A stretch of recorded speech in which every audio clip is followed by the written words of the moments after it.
কোরআন ইমান ইফানি আলোচনা পেশ করবেন। 10 দিন ব্যাপী শাহাদাতে কারবালা মাহফিলের আজ সমাপনী দিবসের সম্মানিত আলোচক আমির ভান্ডার বাইতুল মুআজ্জম শহীদ জামে মসজিদের সম্মানিত খতিব বিশিষ্ট আলমদিন হযরত আল্লামা জনাব মাওলানা সলিম রেজা কাদরি আদাজুল আলী হুজুরকে হুজুরের আলোচনা পেশ করার জন্য অনুরোধ জানাচ্ছি।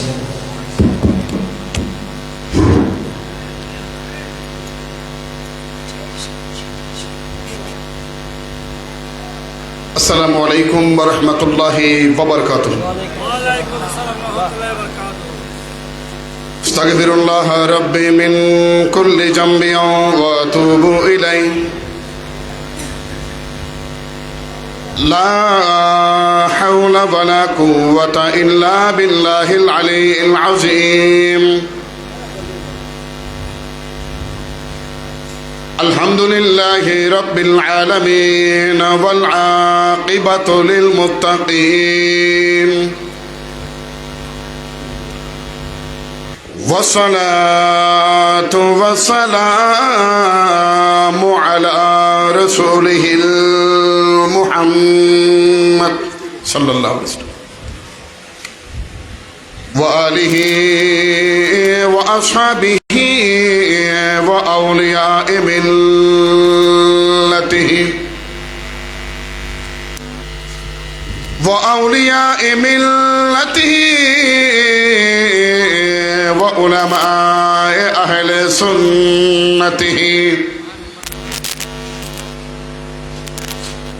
وعلماء أهل سنته وعلينا معهم أجمعين. أما بعد فقد قال الله تعالى عز وجل في شان حبيبه آمرا ومخبرا إن الله وملائكته يصلون على النبي يا أيها الذين آمنوا صلوا عليه وسلموا تسليما. صلى الله على محمد وآله وصحبه. আমি আপনাদেরকে একটা কথা বলি।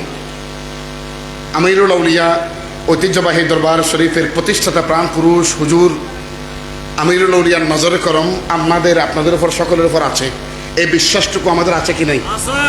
তো আমরা মদিনাওয়ালার এই প্যান্ডেলের নিচে বসে ইমাম হুসাইনের আহলে বাইত রাসূলের শানে আমরা আজকের এই শাহাদাতে কারবালা স্মরণের 10 দিন ব্যাপী মাহফিলের 10ম দিবসে আজকে আল্লাহ আমাদেরকে আসার বসার সুযোগ দিয়েছেন। আমাদের দরুদ শরীফের আওয়াজটা এত কম হলে চলবে না। আমি যদি মাইকের আওয়াজও বন্ধ করে দিই, আলহামদুলিল্লাহ আমার বিশ্বাস আপনাদের চেয়ে আমার আওয়াজ বেশি হবে। মাইকের আওয়াজ টোটাল মাইক সারা যদি আমি করি, আমি আপনাদের হেফাজত আরজ করবো দরুদ শরীফের আওয়াজটা একটু মহব্বত সহকারে রাসূল পাকের শানে আমরা দরুদ পড়ব। দরুদ শরীফ অন্য কোনো ইবাদত কবুল হবে না হবে আপনার যদি কোনো সন্দেহ থাকে, তারপরেও আমরা বলতে পারবো দরুদ শরীফ আল্লাহর দরবারে কবুল। একটু মহব্বতের আওয়াজে সবাই সালাতুন ইয়া রাসূলুল্লাহ। বাবারা বলি আর একটু বাড়াতে হবে, বলি আর একটু বাড়ান, দেখবেন ইনশাআল্লাহ সবাই মজা হবে মহব্বতের আওয়াজে।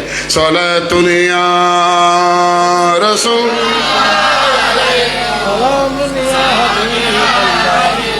আল্লাহুম্মা সাল্লি আলা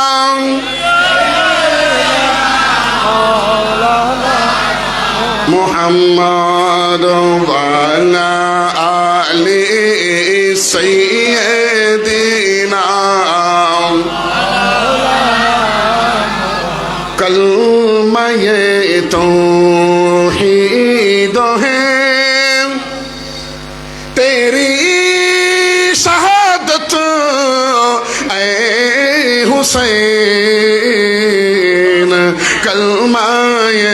तौहीद है तेरी शहादत ऐ हुसैन तो ना होता तो ना रह जाती सदाकत ऐ हुसैन अल्लाहुम्मा सल्ली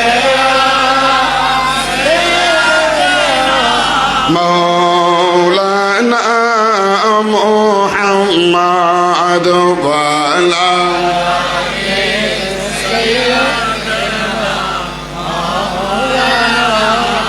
तेरी कुर्बानी ने जिंदा कर दिया इस्लाम को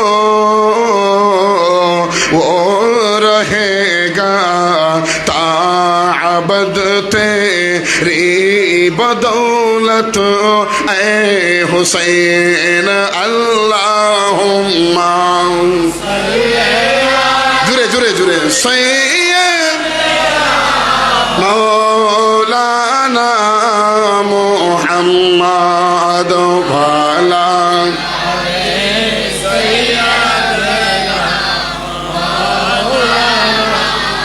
मिल्लते इस्लाम को मिलता है एक दर से हयात वो रहेगा ताअबद कैसे भूले हम तेरे में शहादत ऐ हुसैन अल्लाहुम्मा सल्ली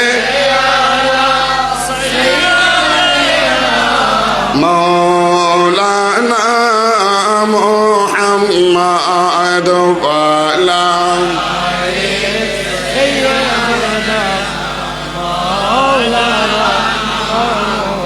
औज़ु बिल्लाहि मिनश शैतानिर रजीम बिबरकति बिस्मिल्लाहिर रहमानिर रहीम वला तक़ूलू लिमन युक़तलू फ़ी सबीलिल्लाह अमवातुम बल अहयाउम वलाकिन ला तशऊरून सदक़ल्लाहुल मौलानाल अज़ीम व सदक़ रसूलुहुन नबियुल हबीबुल करीम व नहनु अला ज़ालिका मिनश शाहिदीन व शाकिरीन वल्हम्दुलिल्लाहि रब्बिल आलमीन रब्बिस सल्लि व सल्लिम व बारिक अलैहि সবাই ইমানি কণ্ঠে হুসাইনি কণ্ঠে আমার সাথে একটু মহব্বতের আওয়াজে বলবেন আশা করি এজিদকে ভালোবাসেন এরকম মানুষ এখানে নাই তো এজিদের বংশধর এজিদের অনুসারে যদি না থাকে আমরা যদি হুসাইনি হয়ে থাকি ইমাম হুসাইনের যারা অনুসারী আছে আমাদের আওয়াজটা সেরকম করে বলে দিবে আমরা একটা কারবালার শান মহব্বতের আওয়াজে পড়বো এরপর আমি একদম তকরির যখন শেষ করে দিব আমার যখন বিচার মেয়াদ শেষ হয়ে যাবে তখন আমি আমিরুল আউলিয়ার শানে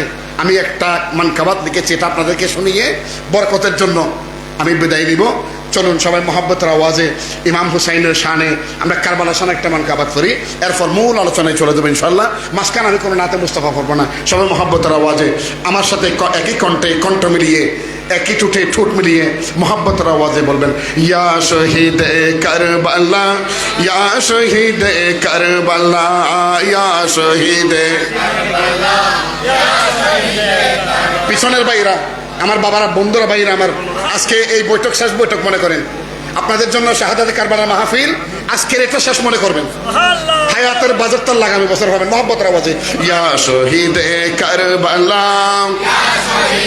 কারবালা ইয়া শহীদ কারবালা বাল্লা দিনের তরি রাখতে দরি গেল হুসাইনের গলা দিনের তরি রাখতে দরি গেল হুসাইনের গলা ইয়া শহীদে কারবালা ইয়া শহীদে কারবালা ইয়া শহীদে এই দিন ইসলাম আনতে ফিরে হুসেন কত কষ্ট করে, এই দিন ইসলাম আনতে ফিরে হুসেন কত কষ্ট করে, পানির তৃষ্ণায় সপরিবারে অনেক দিন পেল জ্বালা, পানির তৃষ্ণায় সপরিবারে অনেক দিন পেল জ্বালা। ইয়া শহীদে কারবালা মামুন বালা, ইয়া শহীদে কারবালা কারবালা, দিনের তরি রাখতে দরি গেল হুসাইনের গলা। ইয়া শহীদে কারবালা কারবালা, ইয়া শহীদে কি করলি সীমার শয়তান নামাজ খালে কাটল গর্দান, কি করলো সীমার শয়তান নামাজ খালে কাটল গর্দান, কেঁপে উঠল তামাম জাহান মদিনায় সাল্লে আলা, কেঁপে উঠল তামাম জাহান মদিনায় সাল্লে আলা। ইয়া শহীদে কারবালা কারবালা, ইয়া শহীদে কারবালা, হুসাইন তোরে পেলাম ইসলাম তাই রাশেদে লিখিতে কালাম, হুসাইন তোরে পেলাম ইসলাম তাই রাশেদে লিখিতে কালাম, তোমার পায়ে হাজার সালাম, তোমার পায়ে হাজার সালাম, দিলে মন হয় উজালা। ইয়া শহীদে কারবালা বালা, ইয়া শহীদে কারবালা। উপস্থিত 30 লক্ষ শহীদের এক সাগর রক্তের বিনিময়ে অর্জিত দক্ষিণ এশিয়ার অন্যতম ডেভেলপমেন্ট কান্ট্রি, উন্নয়নশীল দেশ, আমাদের এই প্রাণপ্রিয় সুজলা সুফলা শস্য শ্যামলা বাংলাদেশের বন্দর নগরী, বাণিজ্যিক রাজধানী মদিনাতুল আউলিয়া চট্টগ্রাম শহরের অত্যন্ত গুরুত্বপূর্ণ একটি এলাকা, পটিয়া থানার অন্তর্গত ঐতিহ্যবাহী দরবার আমিরুল আউলিয়া হুজুর আমিরুজ্জামান শাহ রহমতুল্লাহ পবিত্র আমির বান্ডার দরবার শরীফ পটিয়া চট্টগ্রাম শাহাদাতে কারবালা মাহফিল কমিটির ব্যবস্থাপনায় দেখতে দেখতে 1 বছর 2 বছর নয় 21তম বারের মতো আহলে বাইত রাসূল সবাই বলেন সাল্লাল্লাহু আলাইহি ওয়াসাল্লাম স্মরণে 10 দিন ব্যাপী আয়োজিত আজকের সমাপনী দিবসের মাহফিলের সম্মানিত সদরে মুকাররম, সম্মানিত সভাপতি, সম্মানিত চেয়ারপারসন, ঐতিহ্যবাহী আমির বান্ডার দরবার শরীফের লখতে জিগর পীর তরিকত আলহাজ মৌলানা শাহ সুফি সৈয়দ মামুনুর রশিদ শাহ আমির প্রতিষ্ঠাতা 10 দিন ব্যাপী শাহাদাতে কারবালা মাহফিল আমির বান্ডার দরবার শরীফ। আজকের মাহফিলের প্রধান অতিথি আলহাজ আনামুল হক এনাম, মাননীয় জাতীয় সংসদ সদস্য চট্টগ্রাম 12 পটিয়া চট্টগ্রাম। বিশেষ করে আজকের মাহফিলে যিনি প্রধান আলোচক হিসেবে আজকে আপনাদের সামনে কোরআন ও হাদিসের আলোকে গুরুত্বপূর্ণ তকরির পেশ করবেন, যার প্রতিটা কথার মধ্যে মুক্তা ঝরে, যার প্রতিটা বয়ান শোনার জন্য সারা বাংলাদেশের আলেম উলামাগণ বসে থাকেন, ইন্টারন্যাশনাল ইসলামিক স্কলার, আন্তর্জাতিক খ্যাতি সম্পন্ন মুফাসসিরে কোরআন, চট্টগ্রাম নেসারিয়া আলিয়া কামিল মাদ্রাসার সুযোগ্য সুদক্ষ সাবেক অধ্যক্ষ হুজুর আল্লামা জয়নুল আবেদিন জুবাইর সাহেব কিবলা মাদ্দাজিল্লাহুল আলী এতক্ষণ পর্যন্ত এশার নামাজের পর থেকে আপনাদের সামনে পবিত্র কোরআন হাদিসের আলোকে গুরুত্বপূর্ণ তকরির পেশ করেন আরবি প্রভাষক রানীরহাট ফাজিল মাদ্রাসা গাজী মিল্লত হুজুর আল্লামা গাজী আবুল কালাম বয়ানি সাহেব কিবলা মাদ্দাজিল্লাহুল আলী। আমার পরপর যিনি তকরির পেশ করবেন international Islamic scholar, Islamic studies southern ইউনিভার্সিটির অধ্যাপক ডক্টর আল্লামা নুরুন নবী আল আজহারি সাহেব কিবলা মাদ্দাজিল্লাহুল আলী সহ অত্র দরবারের সমস্ত লস্ত্রেজিগণ, অত্র দরবারের সমস্ত শাহজাদাগণ, অত্র দরবারের আশিকিন মুহিব্বিন ভক্তবৃন্দ, যারা দূর দূরান্ত থেকে ইতিমধ্যে আজকের এই আজিমুশান মেহফিলে এসে বসে প্যান্ডেলের হকটুকু আদায় করলেন, যারা আশার পথের প্রতীক ছোট্ট ছোট্ট কচিকাচার শিশুরা সহ প্রধানসীন মস্তুরাত খাওয়াতি মা বোনেরাম রহিমানি রহমাকুমুল্লাহ, সকলকে আমি আমার অন্তরের অন্তঃস্থকে জানাই, I want to say from deep of my heart, আসসালামু আলাইকুম ওয়া রাহমাতুল্লাহি ওয়া বারাকাতুহু। হয় নাই, সালামের জবাব হয় নাই। এত কষ্ট করে এত কিছু বলে আপনাদেরকে কেউ এভাবে সালাম দিবে না, শুধু আসসালামু আলাইকুম বলবো। আমি এত সুন্দর করে সালামটা দিয়েছি, উত্তরটা মন মতো হয় নাই, আমি আবার সালাম দিব, সবাই মহব্বতের আওয়াজে পিছনের বাইরে সহ আমি সালাম দিব, উত্তরটা মহব্বতের আওয়াজে দিবেন, আমিও সালামটা মহব্বত নিয়ে দিব।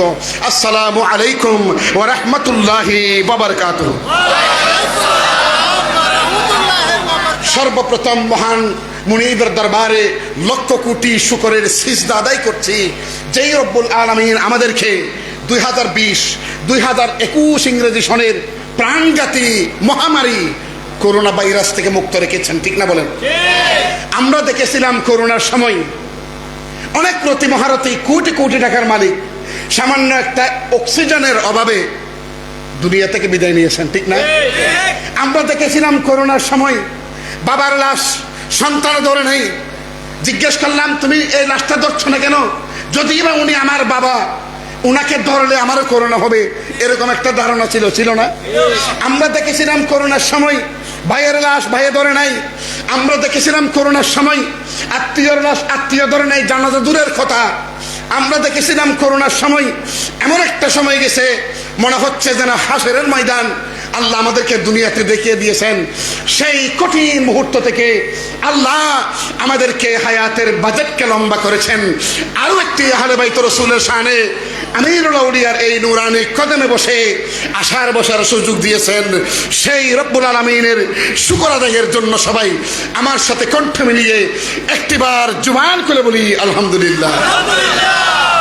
সাথে সাথে সরওয়ার কায়নাত ফখরে মওজুদাত রহমাতুল্লিল আলামিন বিশ্বের সর্বশ্রেষ্ঠ নবী, যিনি ছিলেন নবীদের নবী, যিনি হচ্ছেন কাবার কাবা, যিনি হচ্ছেন মালিকে জান্নাত, যিনি হচ্ছেন কাসিমের নেয়ামত, যিনি হচ্ছেন সাকিয়ে কাউসার, যিনি হচ্ছেন শাফিয়ে মাহশর, যিনি হচ্ছেন আউয়াল ও আখির, যিনি হচ্ছেন জাহির ও বাতিন, যিনি হচ্ছেন আমার আপনার সকলের হার্টবিট, যিনি হচ্ছেন আমার আপনার সকলের প্রাণের স্পন্দন, যিনি সৃষ্টি না হলে এই কুল কায়নাত সৃষ্টি হতো না, সেই নূরানী নবীর রাসূল পাক সাল্লাল্লাহু আলাইহি সাল্লামের নূরানী কদমে আমার পক্ষ থেকে, এলাকাবাসীর পক্ষ থেকে, মাহফিল ইন্তেজামিয়া ভাইদের পক্ষ থেকে, এর দরবারের শাহজাদাগণের পক্ষ থেকে লক্ষ কোটি দরুদ শরীফের হাদিয়া নজরানা পেশ করছি।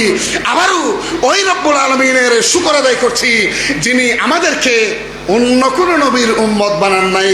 আল্লাহ দয়া করে মায়া করে আমাদেরকে আখেরি নবীর সর্বশ্রেষ্ঠ নবীর উম্মত বানিয়েছেন।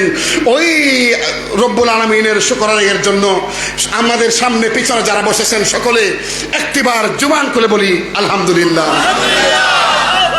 আমাকে একটি বিষয় দেওয়া হয়েছে, আমার বিষয়টা হচ্ছে কারবালার ময়দানে 9 তারিখ এবং 10 তারিখ।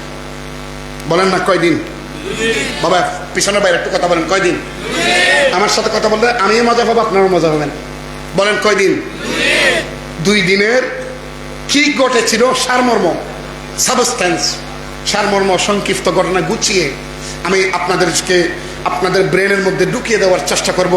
আল্লাহ যদি আমাকে তৌফিক দেন, আল্লাহ পাক রব্বুল আলামিন আমাকে বলার আপনাদেরকে শুনে ঈমান তাজা করার তৌফিক দান করুক। সবাই বলেন আমিন। একটু মহব্বতের আওয়াজে বলেন না আমিন। পিছনের বাবারা ভাইরা মুরব্বীরা সবাই একটু মহব্বতের আওয়াজে বলেন আমিন। চলুন মূল আলোচনায় যাওয়ার আগে রাসূল পাকের শানে বরকতের জন্য আরো একটি দরুদ শরীফের লরি পেশ করব, শুধুমাত্র একটি কলি, এরপর আমি আমার মূল আলোচনায় চলে যাব। সবাই মহব্বতের আওয়াজে সাল্লে আলা রাসূলিনা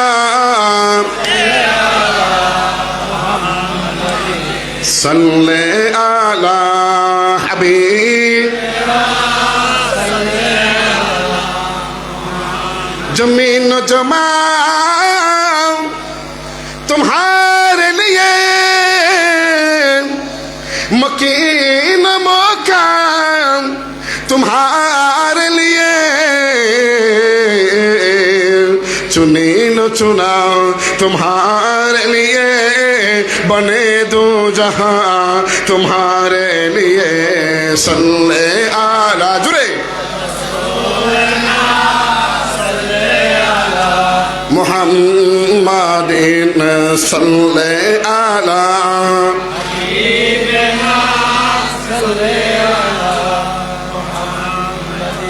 মুহররমের 9 তারিখ। ভালো করে খেয়াল করবেন সবাই, না হলে কিন্তু মিস্টেক হয়ে যাবে। বলেন মুহররমের কয় তারিখ? মুহররমের 9 তারিখে এজিদের সেনাপতি, এই সেনাপতির নাম উমর ইবনে সাদ। 8 তারিখ রাতে ঘোষণা দিয়েছিল। আমি আগে 9 তারিখ থেকে শুরু করতেছি, তারপর 10 তারিখ ইনশাল্লাহ ধারাবাহিকভাবে হবে। উমর ইবনে সাদ 8 তারিখের ঘোষণা দিয়েছিল ইমাম হুসাইনের সাথে, হুসাইনি বাহিনীর সাথে তাদের একটা কি হবে? আলোচনা হবে। একটু কথা বলেন না, কি হবে? শুনেন, ইতিহাসের দ্য হিস্টোরি, ইতিহাসের মধ্যে একটা কথা আছে। এই কথাটা হচ্ছে কি, আক্রমণ আলোচনা দুটা একসাথে হতে পারে না। ভাই আমার কথা বুঝতেছেন আপনারা? আমাদের বয়ান সাহেব হুজুর চট্টগ্রামের ভাষায় বলেছেন, চাইলে আমি বলতে পারবো, শুদ্ধ ভাষায় বললে সবাই বুঝবে। একদিকে আলোচনা আর একদিকে আক্রমণ, দুইটা কখনো একসাথে, হয়তো আগে আলোচনা হবে নয়তো আগে আক্রমণ হবে, যে কোনো একটা হবে, দুইটা কখনো একসাথে। আমি যদি আপনাকে নামাজের টাইমে বাদ দিই, এই যে নামাজও পড়বেন ভাতও খাবেন, হবে? হয়তো আগে নামাজ পড়তে হবে, দুইটা কাজ কখনো একসাথে হয় না। কিছুদিন আগে আমরা দেখেছিলাম ইরানের সাথে আমেরিকার যেই আলোচনার কথা, বর্বর নস্যত কাফির মুশরিক ইসরায়েলি বাহিনীর যে আলোচনার কথা, এদিকে তারা ইরানের সাথে আলোচনা করবে বলছে, আবার ওদিকে আক্রমণ হচ্ছে, দুইটা কখনো একসাথে হতে। উমর ইবনে সাদ 8 তারিখের রাতে ঘোষণা দিয়েছিল ইমাম হুসাইনের বাহিনীর সাথে 9 তারিখ আলোচনা হবে। আলোচনা হওয়ার পরে সিদ্ধান্ত যেটা আছে সেই মোতাবেক কারবালার ঘটনা হবে। প্রথম সিদ্ধান্ত হয়েছিল এটা।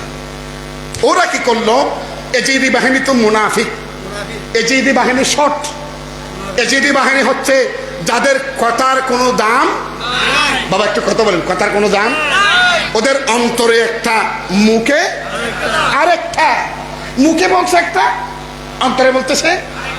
উমর বিন সাদ যখন ইমাম হুসাইনের কাছে বার্তা মেসেজটুকু পৌঁছেছে যে 9 তারিখ সকালে আলোচনা হবে, 9 তারিখ সকালে কি হবে? তো আলোচনা যদি হয়, তুমি সকালে সকালে কেমনে ইমাম হুসাইনকে আক্রমণ করার জন্য মুসলমানদের শিবিরের দিকে তুমি আসতেছ? আমার ইমাম হুসাইনের যখন যুদ্ধ এড়ানোর জন্য শেষ মুহূর্তের আলোচনা, ইমাম হুসাইন বলতেছে আক্রমণ এবং আলোচনা একসাথে কখনো হবে না। ইমাম হুসাইন বলেছে হয় আলোচনা হবে না হয় আক্রমণ হবে। তখন ওই এজিদি সেনাবাহিনী, এজিদি সৈন্যবাহিনীর উমর বিন সাদ সামনের দিকে অগ্রসর হওয়ার কারণে 9 তারিখের প্রথম সকালবেলার কাজ যেটা, সেটা হচ্ছে আলোচনা হয় নাই, আলোচনাটা ব্যর্থ হয়ে গেছে। জোরে সোরে বলেন নাউজুবিল্লাহ, একটু মহব্বতের আওয়াজে বলেন নাউজুবিল্লাহ। বর্তমান সময়ে দেখবেন আপনাদের প্রতিপক্ষ আদালতে দেখবেন যে শর্ট মানে বাটফার, আর কি বাটফার বলে সবাই বুঝবেন, যার কথার কোনো কাজের কোনো দাম নাই, যে শর্ট আপনার বিপক্ষে যে থাকবে সে গড়িমসি করবে, সে কখনো আদালতের সামনে দাঁড়ানো সাহস করবে না, সে চাইবে যেভাবে হোক বিচারটা যেন না হয়। উমর বিন সাদ এভাবে চেয়েছিল বিচার যেন না হয়। 9 তারিখের প্রথম ঘটনা হচ্ছে ইমাম হুসাইন, হুসাইনি বাহিনী এবং এজিদি বাহিনীর মধ্যে সর্বপ্রথম যে ঘটনা, সেটা হচ্ছে আলোচনাটা ব্যর্থ হয়েছিল। জোরে সোরে বলেন না নাউজুবিল্লাহ। আচ্ছা, এরপর আসেন আক্রমণের প্রস্তুতি। ব্যর্থ যখন হয়ে গেছে, ইমাম হুসাইন কনফার্ম হয়ে গেলেন যে আমরা অবশ্যই যুদ্ধের ময়দানে কি হব, অবতীর্ণ হব, আমরা যুদ্ধ করব ওদের সাথে। আমরা তারপরেও মাথা নত, অন্যায়, অনাচার, জুলুম, ব্যভিচার, সততা, মিথ্যা, পাপ, পঙ্কিলতা, ইমাম হোসেন বলতেছে একটাও মুসলমানদের জন্য এগুলো হবে না, আমরা মানব না। আমরা কি করব? আমরা অবশ্যই আক্রমণ করার জন্য প্রস্তুতি নিব। জোরে সোরে বলেন সুবহানাল্লাহ। একটু মহব্বতের আওয়াজে বলেন না সুবহানাল্লাহ। বিভিন্ন রাওয়ায়াতের মধ্যে এখানে অসংখ্য উলামায়ে কেরাম আছেন, আপনারা ইতিমধ্যে জানতে পেরেছেন। কি জানতে পেরেছেন? মাহফিল তার 1 দিন না 10 দিন ব্যাপী হয়েছে। এখানে একটা মতানৈক্য আছে, মতবিরোধ আছে। কেউ বলতেছেন এজিদি সৈন্যবাহিনী 4000, আবার আমি আপনাদেরকে বলি, যারা স্টুডেন্ট, ইতিহাসের স্টুডেন্ট, আপনারা বুঝতে পারবেন। একজন বিশ্ববিখ্যাত ইতিহাসবিদ ছিলেন, উনি হচ্ছেন আমেরিকার সেমেটিক সাহিত্যের অবসরপ্রাপ্ত অধ্যাপক। উনি আমেরিকার একটা বিশ্ববিদ্যালয় আছে, এই বিশ্ববিদ্যালয়ের নাম হচ্ছে প্রিন্সটন ইউনিভার্সিটি। প্রিন্সটন ইউনিভার্সিটি, ওখানে একজন খ্রিস্টান অধ্যাপক ছিলেন। বলেন না কোন ধর্মের? খ্রিস্টান অধ্যাপক ছিলেন। মজার বিষয় হলো উনি যদিও খ্রিস্টান, ওনার নাম হচ্ছে দ্য হিস্টোরিক্যাল ফিলিপ কে হিস্ট্রি, যাকে ঐতিহাসিক হিস্ট্রি বলা হয়। আপনার নেটের মধ্যে চান্স দিলে আমার কথাটা মিল হবেন। উনি ছিলেন খ্রিস্টান, মাও খ্রিস্টান, বাবাও খ্রিস্টান, ধর্মও খ্রিস্টান। মজার বিষয়, উনি সারা বছর রিসার্চ করেছেন মুহাম্মদের জীবনী। জুড়ে সুরে বলেন না সুবহানাল্লাহ। মুহাম্মদের সারা বছর উনি রিসার্চ করেছিলেন। উনি যেদিন বিশ্ববিদ্যালয় থেকে অবসর গ্রহণ করবেন, যেদিন চাকরি ওনার শেষ, যখন ওনাকে সম্বর্ধনা দিবে, সেই দিন উনি সম্বর্ধনা নেওয়ার পরে তৎকালীন সাংবাদিকেরা, ওয়ার্ল্ড ফেমাস ফিলোসফার যারা ছিল, জ্ঞানী লোকেরা, ওনাকে জিজ্ঞেস করেছিল যে আপনি তো খ্রিস্টান ধর্মের মানুষ, আপনি খ্রিস্টান ধর্ম হয়ে আপনি চাইলে গৌতম বুদ্ধকে আপনি চাইতে পারতেন, আপনাদের খ্রিস্টানকে আপনি খ্রিস্টান ধর্মকে উনি সারা জীবন রিসার্চ করেছেন। রাসূল পাক সাল্লাল্লাহু আলাইহি ওয়াসাল্লামের the history of the Muslim, মুসলমানদের ইতিহাস, উনি যত কিছু লেখা রেখেছেন সবগুলো মুসলমানদের ইতিহাসের পক্ষে। সুবহানাল্লাহ বলেন না? ঈমান আনেন নাই? খ্রিস্টান। তো উনি ওই ঐতিহাসিক দ্য ফিলিপ কে হিস্ট্রি উনি বলতেছেন, উনি আমেরিকার প্রিন্সটন ইউনিভার্সিটির সেমেটিক সাহিত্যের অবসরপ্রাপ্ত অধ্যাপক। উনি বলতেছেন এজিদের সৈন্য সংখ্যা ছিল 4000। বলেন না কয় হাজার? এদিকে মুসলমানদের পক্ষে কয়জন? 72 জন। বলেন একটু কথা বলেন না, কয়জন? কোথায় 72 আর কোথায় 4000? এখন আমার বাবাজান যদি বলে, উনি আমাকে যদি বলে চলেন আমরা সবাই যুদ্ধ করব, চলেন ইসলামকে জিন্দা করব, আমার মনে হয় এক নম্বর আমি ফালাই যাব। আমি যদি শুনি যে 4000 5000 ছিল ওরা সৈন্য সামন্ত অস্ত্র শস্ত্র সহ, প্রথমে আমি ফালাই যাব। বাজি আপনার যুদ্ধ আপনি করেন, আমি করবো না। আমি আসতেছি, আমার ঘটনা আস্তে আস্তে খেয়াল করেন। যখন 9 তারিখ আসরের নামাজের পর, বলেন না আসরের 10 তারিখ না, কয় তারিখ? গভীর মনোযোগ আমার কথা, ইনশাল্লাহ আপনারা আস্তে আস্তে সবকিছু বুঝতে পারবেন। 9 তারিখ আসরের নামাজের পর উমাইয়া বাহিনী ইমাম হুসাইনের উপর হামলার প্রস্তুতি গ্রহণ করতেছে। এ সময় হযরত আব্বাস রাদিয়াল্লাহু, সবাই বলেন না, আবার বলেন রাদিয়াল্লাহু তাআলা আনহু, সেনা দলের অগ্রযাত্রা সাময়িকভাবে থামিয়ে দিয়েছিলেন। ইমাম হুসাইনকে ওনার মোটিভেশন করতেছেন ওনার ব্রেনের মধ্যে, ইমাম আমরা চলেন, যেহেতু তাদের সাথে আমাদের আলোচনা ব্যর্থ হয়ে গেছে, চলেন আমরা গুরুত্বপূর্ণ টেক দ্য নেসেসারি স্টেপ, চলেন আমরা গুরুত্বপূর্ণ একটা পদক্ষেপ গ্রহণ করি। কি করব? আমরা এখন আক্রমণ করব না, আমরা আগে তাদের গতিবিধি দেখব। সুবহানাল্লাহ বলেন একটু। এই যে বিবাহনে কি করে, আগে আমরা এটা কি করব? অবজারভেশন করব, তাদেরকে গতিবিধি করব। শুনেন, একটা কথা আছে, শত্রুকে মারতে হয় অপ্রস্তুত অবস্থায়। শত্রুকে আপনি যখন আক্রমণ করবেন, শত্রু যেন কি না থাকে, প্রস্তুত না থাকে।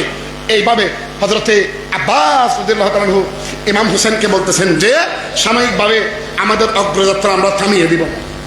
এটা যখন হয়ে গেছে, এখন আসন্ন যুদ্ধের ভয়াবহ বুঝতে পেরে, যুদ্ধ অবশ্যম্ভাবী হয়ে গেছে। বাবা কেউ কথা বলবেন না আল্লাহর রাস্তায়, আর অনুরোধ, বক্তার সামনে কথা বললে এটা আপনারা বুঝবেন না, এটা আমাদের কষ্ট হয়। চলেন, আমার কিন্তু মাইন্ড ছুটে গেছে, চলেন একটু দরুদ পড়ি। আল্লাহুম্মা সাল্লি